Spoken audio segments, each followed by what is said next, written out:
और यही सिलसिला 5वीं सदी हिजरी में हुज्जतुल इस्लाम इमाम मोहम्मद इब्ने मोहम्मद गज़ाली तक पहुंचा। और यही सिलसिला 6ठी सदी हिजरी में इमाम फखरुद्दीन राजी तक पहुंचा। और यही सिलसिला 7वीं सदी हिजरी में इमाम तकीयुद्दीन इब्ने दकीकुल ईद कुशैरी तक पहुंचा। और यही सिलसिला 8वीं सदी हिजरी में इमाम ज़ैनुद्दीन इराक़ी तक, इमाम सिराजुद्दीन बुल्क़ीनी तक पहुंचा। और यही सिलसिला 9वीं सदी हिजरी में इमाम जलालुद्दीन सुयूती तक, इमाम शमशुद्दीन सखावी तक। और यही सिलसिला 10वीं सदी हिजरी में इमाम शमशुद्दीन रमली तक पहुंचा। और यही सिलसिला 11वीं सदी हिजरी में इमाम रब्बानी मुजद्दिद अल-फैसानी तक, शेख मुहक्किक अब्दुल हक मुहद्दिसे देहलवी तक, मीर सैयद अब्दुल वाहिद बिलगरामी तक पहुंचा। और यही सिलसिला 12वीं सदी हिजरी में औरंगजेब आलमगीर रहमतुल्लाह अलैह तक पहुंचा। और यही सिलसिला 13वीं सदी हिजरी में सिराजुल हिंद शाह अब्दुल अजीज मुहद्दिसे देहलवी तक पहुंचा। और इसी सिलसिले की एक खूबसूरत कड़ी का नाम है 14वीं सदी हिजरी के मुजद्दिद इमाम अहले सुन्नत दरियाए इश्क व मोहब्बत आला हजरत फाजिल बरेलवी रज़ी अल्लाह।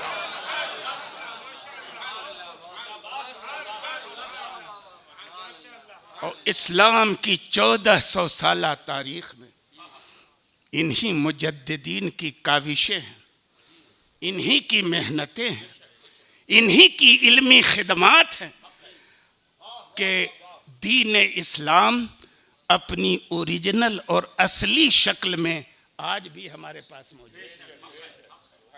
इस दीन को मस्क करने वाले न जाने कितने आए, मिटाने वाले कितने आए, मगर मस्क करने वालों का चेहरा मस्क हो गया।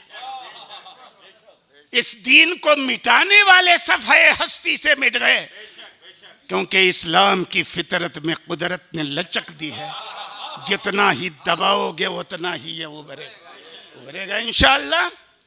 मैं अर्ज करना चाहता हूँ, इमाम अहमद रज़ा फाजिल बरेलवी अलैहिर्रहमा की शख्सियत इतनी रंगारंग, इतनी कलरफुल, इतनी हमाजहत, इतनी हमागीर कि उनकी शख्सियत में आदमी बोले तो कहाँ से बोले। रहे मोहब्बत में हमने सोचा, कदम उठाएं कहाँ से पहले, हर एक जर्रा पुकार उठा यहाँ से पहले। यहाँ है कितनी हमागीर शख्सियत थी उनकी।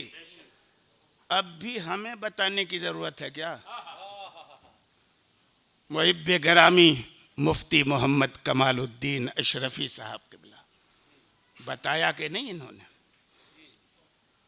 लेकिन थोड़ी शिकायत मुझको है इनसे कि आपने अरबाबे इल्म दानिश की नज़र में जिन शख्सियतों का जिक्र जमील किया, क्या कहना, वो आलम इस्लाम की बड़ी मुमताज़ शख्सियतें हैं, नुमायाँ शख्सियतें हैं, लेकिन वो सब हमारे हैं अपने,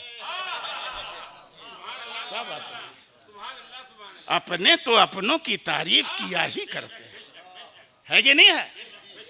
अल फज़लु मा शहिदत बिहिल आदम, असली फजीलत तो ये है कि अपने तो अपने, बेगाने भी उसकी अजमत का एतराफ है कि नहीं है? हजरत मौलाना मुफ्ती गुलाम रसूल सईदी साहब, बुरा मत मानिएगा, बहुत बड़े आलिम हैं अपनी जमात के, मिसबाही बिरादर हैं, हमसे बहुत जूनियर है। इनके सबसे बड़े उस्ताद सिराजुल फुक़हा मुफ्ती मोहम्मद निज़ामुद्दीन साहब क़िबला है, वो हमसे 1 साल जूनियर 80 के फारिग है ना। तो काहे को बुरा मानेंगे मिसबाही बिरादरी, काहे को बुरा मानेंगे? लेकिन होना यही चाहिए कि आप बेगानों का जिक्र कीजिए। कौसर नियाजी अपना नहीं है, जिनका नाम मुफ्ती गुलाम रसूल वो अपने नहीं है। अल फज़लु मा शहिदत बिहिल आदम, दुश्मन अगर किसी की बरतरी का एतराफ कर ले तो असली फजीलत वाला वैसा है कि नहीं? अपने तो अपने, बेगाने भी एतराफ करते हैं, है कि नहीं? इल्म हदीस में क्या मकाम था, आपने मुफ्ती गुलाम रसूल साहब से सुना। साइंस में क्या मकाम था, आला हजरत का कितने बड़े साइंटिस्ट थे, आपने मुफ्ती फैयाज अहमद साहब बरकाती से, आप भी मिसबाई होंगे माशाअल्लाह, मिसबाई होंगे, मुफ्ती फैयाज साहब ने सुना। उनकी फिक़ही बसीरत कैसी थी, मुफ्ती महमूद अख्तर साहब ने आपने सुना। तो अब मेरे लिए इन लोगों ने छोड़ा क्या छोड़ा है? सारे गोशों पर इनकी गुफ्तगू हो गई, तो हमें तो इतनी ही इसके लिए छोड़ा है कि उनकी शख्सियत हमाजिहत है, हमागीर है, कलरफुल है, रंगा रंग है। उनकी शख्सियत को कमा हक़्क़हू वही बयान कर सकता है 50 से ज़ायद उलूम व फ़नून पर जिसकी महारत ताम्मा, हम लोग थोड़ी बयान कर सकते हैं। वो 50 से ज़ायद उलूम पर महारत ताम्मा रखते थे। तो उनसे ना फ़िक़ही बसीरत में आपने सुना कि पानी की कितनी किस्में, 360 हैं। ये पानी का एक्सपर्ट ऐसा नहीं बता सकता, एक मौलवी है बता रहा।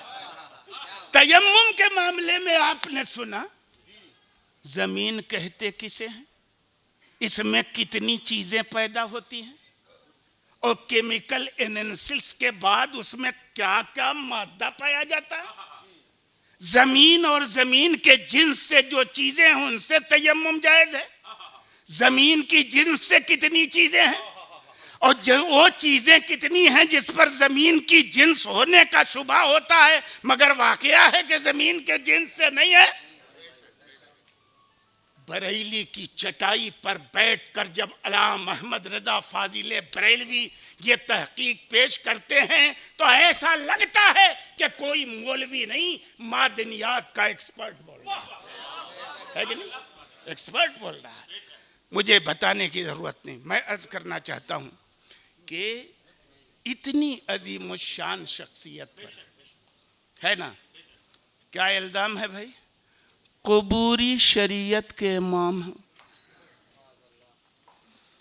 उन्होंने बिदआत को फरोग दिया है ना, कब्रों को सजदा करने की तालीम देते हैं, उनके मानने वाले कब्रों को सजदा करते हैं। माअल्लाह। एक आलिम ने कहा है कि सुनिए, हमारी जमात पे जो एतराज होता है हमारे जाहिल आवाम की वजह से है ना। आला हजरत ने कब्र को सजदा करने की हिदायत की है। एक पीर साहब ने लिख दिया किताब कि पीर को ताजीम का सजदा करना जायज है। आला हजरत ने इस बिदअत के खिलाफ एक फतवा नहीं लिखा, पूरी किताब लिख दी, अज़्ज़ुब्दतुज़्ज़किया ले तहरीम सुजूद तहिया, जिसमें बयान फरमाया कि इबादत का सजदा तो पहले भी शिर्क था, आज भी शिर्क है, क़यामत तक शिर्क रहेगा अल्लाह के अलावा किसी के लिए इबादत का सजदा। रह गई बात ताजीम के सजदे की, तो अगली शरीयतों में ये ताजीम वाला सजदा जायज था, दलील दी है उसकी, लेकिन हमारी शरीयत में ताजीम का ये सजदा भी किसी के लिए जायज नहीं। अरे सारे पीरों के पीर, सारे मुर्शिदों के मुर्शिद तो खुदा के महबूब हैं। खुदा के महबूब के लिए जब सजदा जायज नहीं है तो किसी पीर के लिए सजदा कैसे जाए, किसी कब्र के लिए कैसे सजदा जाए। अगर कोई जाहिल जाके किसी कब्र पे सजदा करता है तो किसी कीमत पर बरेलवी नहीं हो सकता। बरेलवी वही होगा जो अल्लाह के अलावा किसी के लिए सजदे ताजीमी को हराम समझता हो, वही बरेलवी हो सकता है। सच है कि नहीं है। उन पर ये इल्जाम लगाया जाता है ये चादर गागर का रिवाज उन्होंने दिया। अभी बड़ी अच्छी तकरीर की सैयद मोहम्मद अशरफी साहब किबला ने, है ना, क्या है आला हजरत की तालीम, कब्रों की ताजीम की हिदायत हमारे पैगंबर ने की है। जिंदगी में आदमी अगर गुनहगार भी हो, इसियां शियार भी हो, तो मरने के बाद नमाजियों को भी उसका जनाजा अपने कंधे पे उठाना होगा और पूरे एहतराम के साथ कब्र में दफन करना होगा। और उस शराबी गुनहगार इसिया शियार पर भी की कब्र पर भी किसी को इजाजत नहीं है कि पैर रख दे, टेक लगा दे। कब्र मोमिन का एहतराम है। और कब्र मोमिन का जब एहतराम है, आम मोमिन की कब्र का, गुनहगार हो तब भी, तो अल्लाह के वलियों की कब्र का कितना एहतराम। और इसीलिए सुन्नी मुसलमान आम मुसलमानों की कब्र का ऐसा एहतराम करता है कि न उससे टेक लगाएगा, न पैर रखेगा, न कब्रिस्तान के नए रास्ते पे चलेगा। ये सब नाजायज समझता और है।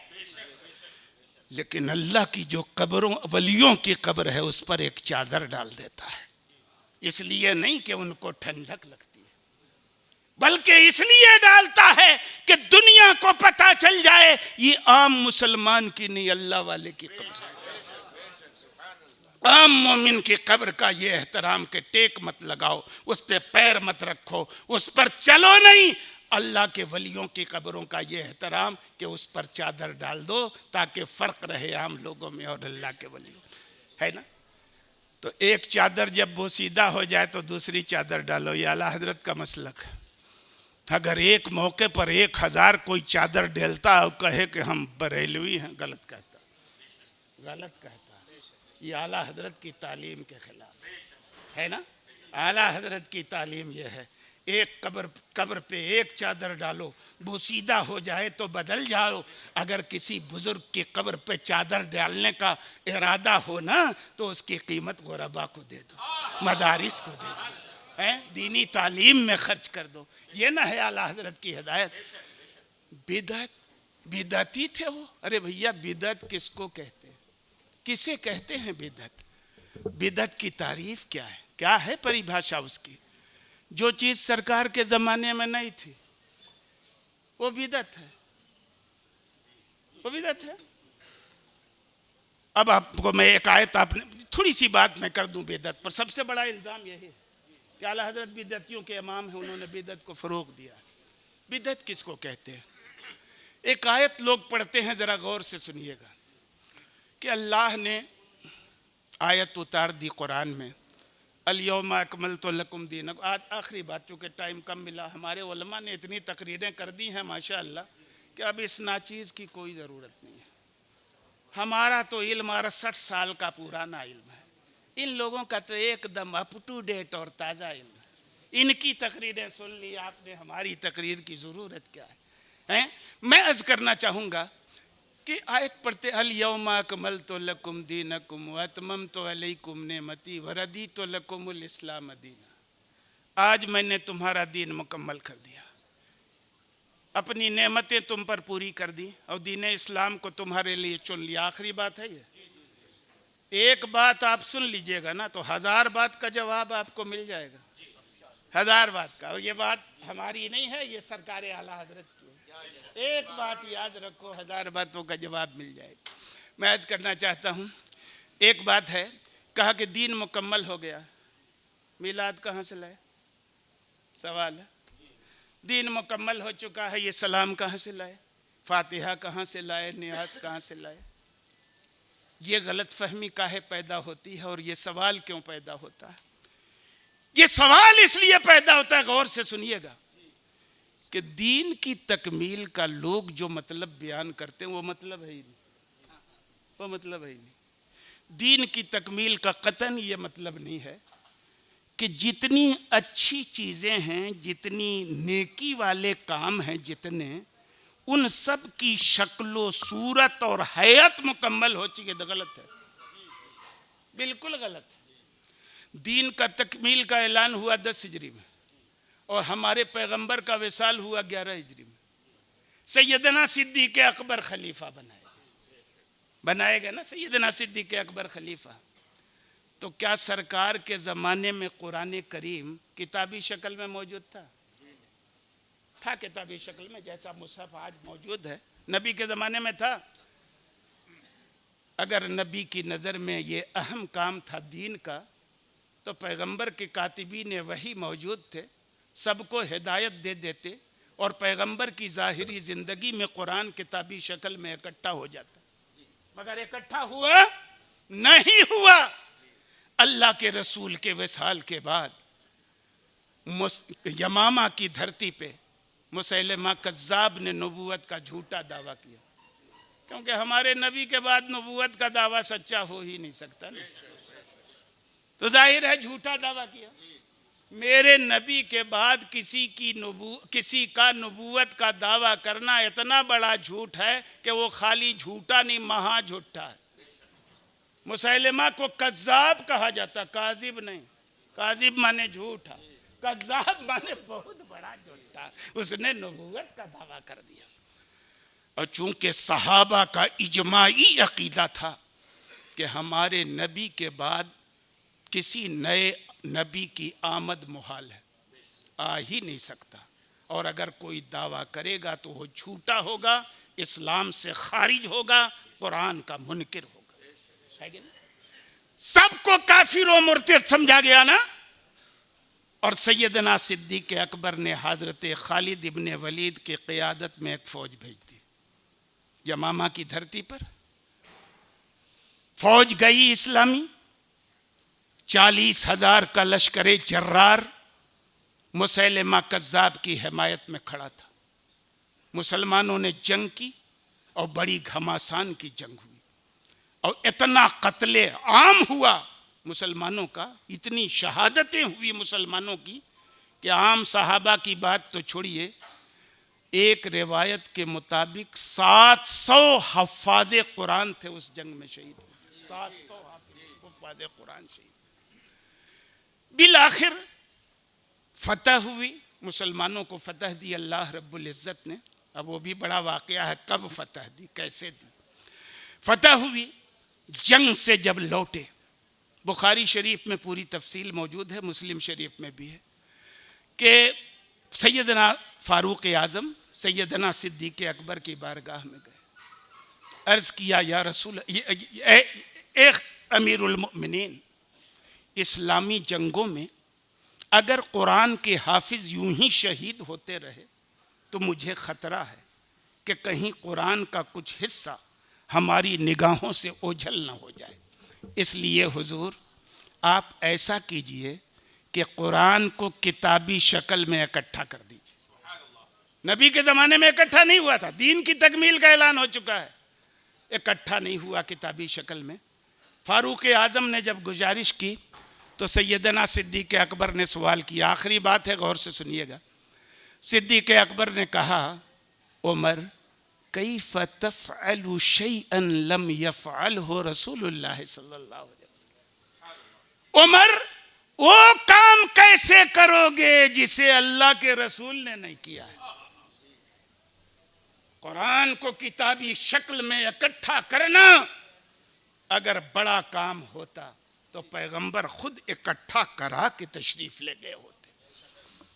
उमर आप मुझको मशवरा दे रहे हो कुरान को किताबी शक्ल में इकट्ठा करने का, वो काम कैसे करोगे जिसे अल्लाह के रसूल ने नहीं किया।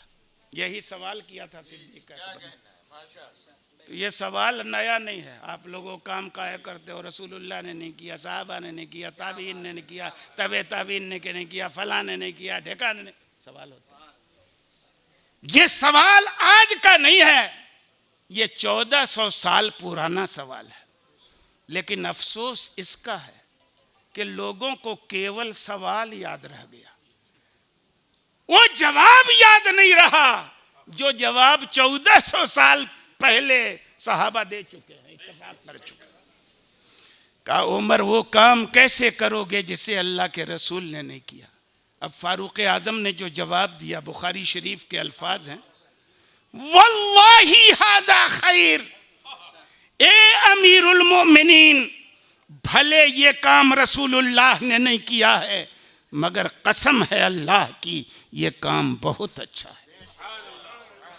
कुरान को किताबी शक्ल में अख्तार करना भले रसूलुल्लाह ने नहीं किया, मगर ये काम बहुत अच्छा है। फिर दोबारा रिपीट किया अपना सवाल सिद्दीक़ अकबर ने, उमर वो काम कैसे करोगे जिसे अल्लाह के रसूल ने नहीं किया। फिर जवाब भी दोहराया सिद्दीक़ अकबर ने, और वह कहा, अब फारूक आजम ने कहा, वल्लाही हाज़ा खैर, कसम अल्लाह की ये काम बहुत अच्छा है, भले अल्लाह के रसूल ने नहीं किया है। सैयदना सिद्दीक़ अकबर फरमाते हैं, फलम यज़ल उमर युरद्दिदुनी हत्ता शरह अल्लाह सदरी व रअयतु फी ज़ालिका राय उमर। मैं बार बार उमर से सवाल करता रहा, उमर वो काम कैसे करोगे जिसे अल्लाह के रसूल ने नहीं किया। उमर बार बार यही जवाब दोहराते रहे, कसम खुदा की हुजूर ये काम बहुत अच्छा है। फिर कहते हत्ता शरह अल्लाह सदरी, यहां तक के अल्लाह ने भी मेरे सीने को खोल दिया और मेरी भी राय वही बन गई जो फारूक आजम की राय थी। और राय क्या थी कि रसूलुल्लाह ने कोई काम अगरचे नहीं किया हो, लेकिन कुरान और सुन्नत की रोशनी में अगर काम अच्छा है तो किया जाएगा, किया जाएगा। यही न तय हुआ। तो सवाल याद है तो जवाबो याद होना चाहिए ना, है कि नहीं है। उमर वो काम, मिलाद की महफिल फलाने नहीं सजाई, फलाने नहीं सजाई, 1200 अब यार है ना रबीउल अव्वल, पर्चा पर्ची पंफलेट सब शाये हों, फलाने नहीं किया, फलाने नहीं किया, फलाने। अरे जब बुखारी की हदीस की रोशनी में जिस काम को रसूलुल्लाह ने नहीं किया है वो काम भी अच्छा हो सकता है, तो जिस काम को सहाबी ने न किया हो वो नाजायज हो जाएगा, ताबी ने न किया हो नाजायज हो जाएगा, तबे ताबी ने न किया हो। अरे रसूलुल्लाह ने जो काम नहीं किया वो काम खाली जायज नहीं, कारे सवाब है, तो फिर दूसरे न करें तो वो काम कैसे नाजायज हो है कि नहीं। बहुत सारी बातों का जवाब। और रह गई दीन की तकमील की बात, तो अब दीन की तकमील का मतलब सुन लीजिए, तकरीर ख़त्म हो जाएगी। बैज़ावी शरीफ 7वीं सदी हिजरी के मुफस्सिर हैं, मोतबर तफसीर है उनकी। क्या मतलब है दीन की तकमील का, जो हम लोगों को लोग समझाते हैं वही है कि दूसरा मतलब। इस आयत की तफसीर में लिखते हैं, अल यौमा अकमलतु लकुम दीनकुम, मेरे महबूब आज मैंने तुम्हारे दीन को मुकम्मल कर दिया। कैसे मुकम्मल कर दिया? बिन नस्र वल इजहार अलल अदियान कुल्लिहा, ऐसे मुकम्मल कर दिया कि इस वक्त दुनिया में जितने दीन है ना, सब दीन पर आपके दीन को गलबा दे दिया, गलबा दे दिया। कैसे? अल्लाह ने हिमायत करके गलबा दे दिया। और ऐसा गलबा पैगंबर का कि मक्के के जिन बेईमानों ने रसूलुल्लाह को सन 6 हिजरी में हरम में दाखिले से रोक दिया, ऐसा गलबा दिया अल्लाह ने अपनी हिमायत से रसूलुल्लाह को कि अब क़यामत तक रसूल और उनके गुलाम जाएंगे, कोई भी ईमान नहीं जाएगा। ऐसा गलबा दिया। दीन की तकमील का यह मतलब नहीं है कि जितने अच्छे काम हैं उनकी शक्लें मुतय्यन हो गई, उनकी हयात मुतय्यन हो गई। दीन की तकमील का मतलब यह है कि अल्लाह ने सारे अदियान पे दीन इस्लाम को गलबा दे दिया। यह है दीन का। और कैसे? व बितनसीस अला क़वाइदिल अक़ाइद, इस्लाम के जितने अक़ायद हैं वो सब मुकम्मल हो गए। नया अकीदा अब कोई नहीं गढ़ा जा सकता। अगर कोई नया अकीदा गढ़ेगा तो दीन की तकमील के खिलाफ काम करेगा। और अल्लाह का शुक्र है कि हमने अल्लाह रसूल के बारे में कोई अकीदा नहीं गढ़ा, हमने नहीं गढ़ा। अल्लाह झूठ बोल सकता है, किसका अकीदा? हमारा। अरे अकीदा मुतकम्मल हो चुका है। वो मन अस्दक़ु मिनल्लाह क़ीला कह के अल्लाह रब्बुल इज़्ज़त ने झूठ को अपने ऊपर मुहाल करार दिया है। अल्लाह झूठ नहीं बोल सकता, झूठ बोलना उसके लिए मुहाल है कि नहीं है? अगर ये अकीदा मुकम्मल हो चुका है, वो सबसे बड़ा सच्चा है, उससे बड़ा सच्चा कोई नहीं हो सकता। हो सकता है कि कोई आदमी जिंदगी भर कोई झूठ न बोले, लेकिन झूठ बोलना संभव है, मुमकिन है, पॉसिबल है। लेकिन अल्लाह ऐसा सच्चा कि न वो झूठ बोलता है न बोलना उसके लिए मुमकिन है, वो हाल है उसके लिए सबसे बड़ा सच्चा। इस एतबार से तो ये अकीदा हमने गढ़ा है। नबी का इल्म पागलों जैसा हमने नहीं गढ़ा, मजनू जैसा है, बच्चों जैसा है, जानवरों, ये अकीदा हमने नहीं गढ़ा, ये दूसरों ने गढ़ा है। दीन की तकमील के खिलाफ हम काम नहीं कर रहे, दूसरे लोग कर रहे हैं। तो बहरहाल दीन की तकमील का ऐलान हो गया। पैगंबर के ज़माने में जुमा की कै अजान होती थी? एक। सिद्दीक़ अकबर के ज़माने में कै होती थी? फारूक आजम के ज़माने में कै होती थी? अब सैयदना उस्मान गनी के ज़माने में 2 हो गई, अजान 2 हो गई।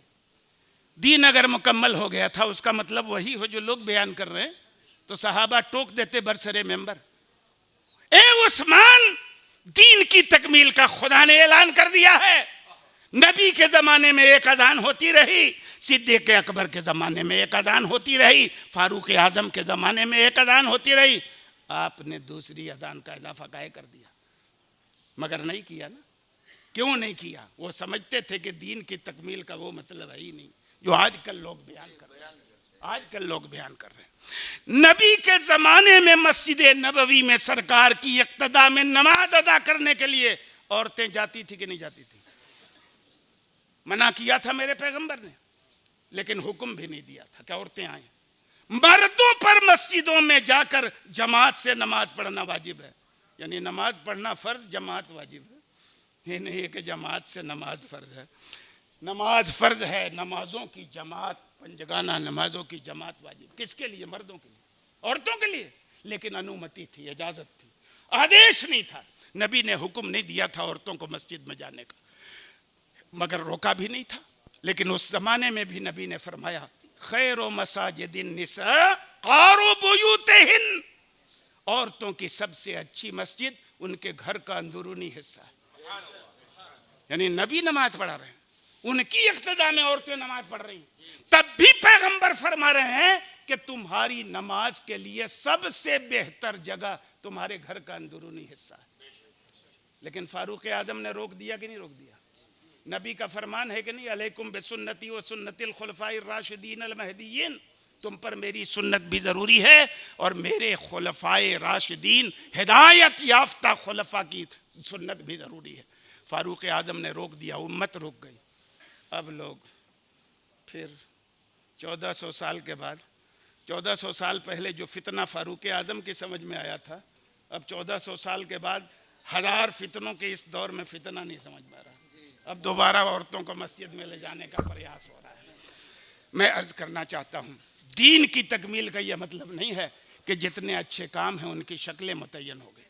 अलबत्ता आला हजरत ने जिन मरासिमों मामूलात की इजाजत दी है, हम डंके की चोट पर कहते हैं, आप किसी आलिम बरहक से मुलाकात कर लो, मुफ्ती कमालुद्दीन साहब से मुलाकात कर लो, जो भी मरासिम व मामूलात हैं अहले सुन्नत व जमात के, कुरान के उसूल की रोशनी में बता देंगे कि ये अच्छा है, हदीस की रोशनी में बता देंगे अच्छा है कि नहीं? तो आला हजरत ने बिदात को फरोग नहीं दिया, बिदात का कला कमा किया। एक मिसाल है उसकी, मगर बात लंबी हो जाएगी ना। तो अभी तो शुरुआत कर दिया है हाफिज इसराइल साहब अमजदी ने, लेकिन खरबूजे को देखकर रंग पकड़ता है। मैं समझता हूं कि हाफिज इसराइल साहब अमजदी ने इस क़ारे खैर की बुनियाद रखी है, तो आइंदा कोई और आदमी खड़ा होगा और उम्मत मुस्लिमा को इमाम अहमद रज़ा फाजिल बरेलवी के खिलाफ जिन गलत फहमियों का शिकार बनाया गया है, उन गलत फहमियों को दूर करने के लिए इस तरह की मजलिसें मुनक़िद की जाएंगी। मैं अभी ज़रा ज़हनी एतबार से बहुत परेशान हूँ। हज़रत मौलाना नासिर साहब क़िबला से बड़ी गुजारिश की मैंने कि छोड़ दीजिए ज़रा, बहुत परेशान हूँ, लेकिन परेशानी का जिक्र नहीं करूँगा। हज़रत सूफ़ी साहब क़िबला से अलबत्ता दरख्वास्त करूँगा, जो भी परेशानी हो अल्लाह जानता है कि मेरी परेशानी को आला हज़रत के सदक़े में, उनके नाम पर मुनक़िद इस मजलिस के सदक़े में हमारी उस परेशानी को दूर हो जाए। ज़हनी सुकून होता तो और तकरीर होती, लेकिन फिर भी अल्लाह रब्बुल इज़्ज़त हमारी इस मुख्तसर सी गुफ्तगू को कबूलियत के शरफ़ से नवाजे और इमाम अहमद रज़ा फाजिल बरेलवी जो अभी आपने सुना कुतुबुल इरशाद के मंजिल पे फाइज थे। जो मुजद्दिद होता है, अपने वक्त का कुतुबुल इरशाद होता है, उसके ज़माने में जिन वलियों को वलायत मिलती है उसी के तवस्सुत से मिलती है ना। और सैयद मोहम्मद अशरफी साहब किबला से आपने सुना कि हम लोगों ने आला हजरत का लक़ब थोड़ी दिया, वारिस पाक ने दिया है कि नहीं। हम तो उनकी तकलीद में कहते हैं आला हजरत। अल्लाह रब्बुल इज़्ज़त हम तमाम लोगों को इमाम अहमद रज़ा फ़ाज़िल बरेलवी की शख्सियत को कमा हक़्क़हू पहचानने की तौफ़ीक़। तूफ़ान अश्क लाने से ये चश्म फ़ायदा, दो बूंद भी बहुत हैं अगर कुछ असर करे। आमीन व आखिर दावाना अनिल हम्दुलिल्लाह।